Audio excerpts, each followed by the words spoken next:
सालों बहुत समझाया था तुमको कि मान जाओ, लेकिन तुम थे जो सुधरने को तैयार नहीं थे। तेरे अब्बा ने भेज करके और घर में जब घुसकर मारा तब ने रात्रि को 3 बजे ऐसा तहलका मचाया कि पाकिस्तान डगमगा गया, बौखला गया। पाकिस्तान को लग रहा था अब हम क्या करें। अब्बा जान के आगे गिड़गिड़ाने लगे कि गलती हो गई, माफ कर दो। जी हां, रात में पाकिस्तानियों को सबक सिखा दिया गया है भारत की तरफ से, और ऐसा सबक सिखाया गया है कि जो 7 पुश्त तक याद रखेगा। सालों बहुत समझाया था तुमको कि मान जाओ, लेकिन तुम थे जो सुधरने को तैयार नहीं थे, और आखिर हुआ वही जो नतीजा तेरे साथ होना था। तेरे अब्बा ने भेज करके और घर में जब घुसकर मारा तब तुम्हें तुम्हारी औकात पता चली। पाकिस्तानियों ने आकर के और पहलगाम में 28 निर्दोष लोगों को जाप पूछ कर मारा था। फिर पाकिस्तान में कुछ लोग थे जो बहुत फुदक रहे थे और उन्हें लग रहा था कि अब हम ही मसीहा बन गए थे, लेकिन उन्हें यह नहीं पता था कि उनके अब्बा भी भारत में कुर्सी पर बैठे हुए हैं, और उन्होंने रात्रि को 3 बजे ऐसा तहलका मचाया कि पाकिस्तान डगमगा गया, बौखला गया। पाकिस्तान को लग रहा था अब हम क्या करें। जब भारत ने अटैक किया तब पाकिस्तान का होशो हवास गुम हो गया। पाकिस्तान को लग रहा था कि अब तो हमें बचने का कोई तरीका ही नहीं है, करे तो करे क्या। फिर होना क्या था, अब्बा जान के आगे गिड़गिड़ाने लगे कि गलती हो गई, माफ कर दो। जी हां, रात में पाकिस्तानियों को सबक सिखा दिया गया है भारत की तरफ से, और ऐसा सबक सिखाया गया है कि जो 7 पुश्त तक याद रखेगा कि अगर भारत की तरफ आंख उठाकर देखा तो आंखें निकाल के बाहर कर दी जाएगी, उन्हीं आंखों से गोटियां खेला जाएगा। यह बात पहले से ही पाकिस्तान को कई बार समझा दिया गया था। याद है ना, जब यह स्ट्राइक हुआ था घर में घुसकर मारे थे, लेकिन तुम लोगों जो सुधरने का नाम नहीं ले रहे हो, और आज फिर हुआ वही।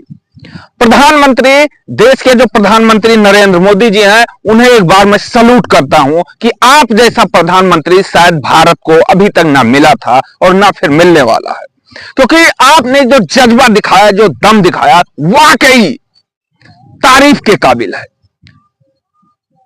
आपने जिस तरीके से पाकिस्तानियों का पहले दाना पानी बंद किया और उसके बाद में अब घर में घुस के जिस तरीके से मारा है, उसे पूरी दुनिया, सिर्फ भारत ही नहीं, भारत के जितने भी चाहने वाले हैं सब कह रहे हैं कि मोदी जी सलाम है आपको, ऐसी वीरता पर आपकी। जी हां, आपको बताएं कि रात्रि में जानकारी मिली कि 3 बजे पाकिस्तान में अटैक कर दिया भारत ने। जानकारी कल दे दी गई थी। उत्तर प्रदेश के लगभग 19 जिलों को यह जानकारी दे दी गई थी कि सुबह 7 बजे सायरन बजेगा और आप अपनी अपनी तैयारी करके रखिएगा, क्योंकि कुछ बड़ा होने वाला है। लेकिन जानकारी से पहले ही रात में मोदी जी ने जो कर दिया वो तारीफ के काबिल है। कितना तारीफ करें, शब्द नहीं है किसी के पास। पाकिस्तान में घुस करके जो मार पड़ी है वो शायद उनकी 7 पुश्ते 7 नस्लें याद करेंगी कि भारत ने क्या कुछ करके दिखाया है। 9 जगह पर लगभग अटैक हुए हैं पाकिस्तान में। किन 9 जगह पर हुए हैं वो पहले आपको बता देता हूं, उसके बाद आपको और कुछ जानकारी दे देते हैं। 9 जगह पे जो अटैक हुआ पाकिस्तान में, तबाही मचाई गई है 9 इलाकों में। उन इलाकों के पहले आपको नाम बता देते हैं, और अगर पाकिस्तान से वीडियो देख रहे हैं तो थोड़ा संभल के, क्योंकि अभी तुम्हारे अब्बा जान भारत में कुर्सी पे बैठे हुए हैं, और जब तक ये बैठे रहेंगे हिलना मत, सावधानी से काम करना। जी हां, आपको बताएं कि बहवालपुर, मुदरी के गुलपुर, और उसके बाद में है भीमेर, चकमरू, मुजफ्फराबाद, बाग, कोटाली और सियालकोट। 9 जगह पर धमाके हुए हैं, और ऐसा धमाका हुआ कि जिससे पाकिस्तान जो है वो खलबला गया है, बौखला गया है। पाकिस्तान बहुत दिनों से गीदड़ धमकी दे रहा था। पाकिस्तान को लग रहा था कि हमारे पास जो मिसाइल है वो तोप है ऐसा कि जो हम पूरे भारत को मिटा देंगे। लेकिन आपको याद होगा कि जब ये स्ट्राइक हुआ था ना, तो उस टाइम भी आप बहुत फिदक रहे थे, लेकिन हुआ क्या? कुछ नहीं हुआ, कुछ नहीं कर पाए आप, क्योंकि आपकी औकात वही है। जरा संभल कर रहिएगा, वरना अभी पानी बंद हुआ है ना, भोजन भी बंद हो जाएगा। आप भिखारी तो पहले ही थे, और उसके बाद अब ऐसे भीख मांगेंगे जो भीख मांगने से भी आपको दुनिया में नहीं मिलने वाली है, क्योंकि आप गलत आदमी से सीधा सीधा पंगा ले रहे हैं।